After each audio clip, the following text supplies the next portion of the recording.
અરવલ્લી જિલ્લા આરોગ્યની અર્બન હેલ્થની ભરતી અધર તાલે ભરતીમાં કાંઈ રંધાઈ રહ્યું છે। 4 મહિના વીતવા છતાં ભરતી ન થતા ઉમેદવારો મૂંઝાયા।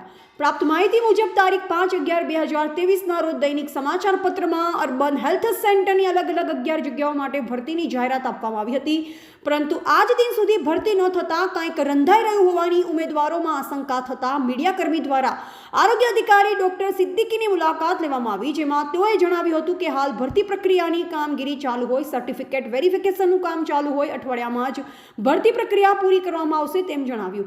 પરંતુ 4 મહિના વીતવા છતાં હજુ સુધી ભરતી પ્રક્રિયા પૂરી કરવામાં આવી નથી। હાલમાં જ ઉઘરાણા બાબતે અધિકારીને સસ્પેન્ડ કરવામાં આવ્યા હતા। આજકાલ અરવલ્લી જિલ્લા આરોગ્ય ખાતું મીડિયામાં ટોપ ઉપર હોય તેમ લાગી રહ્યું છે।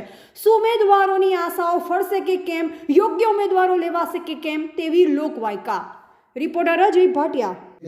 જાહેરાત રદની થઈ ને આવતા અઠવાડિયામાં એનો રિઝલ્ટ બહાર પડી જશે। અર્બનની જેટલી બી તમામ જે જાહેરાત આપેલી છે એમની જગ્યાઓ ભરાઈ જશે નેક્સ્ટ વીક। આટલું લેટ થવાનું કારણ સાહેબ? ડોક્યુમેન્ટ કેટલા બધી એપ્લિકેશન આવી છે, દરેક એક એપ્લિકેશનની ચકાસણી કરવી પડે અને બહુ બધી એપ્લિકેશન આવી એટલે તમામ અરજીઓની ચકાસણી કરી પછી મેરિટ ફાઇનલાઇઝ કરવી પડે। કેટલા ટાઈમમાં થઈ જશે સર? આવતા અઠવાડિયામાં થઈ જશે।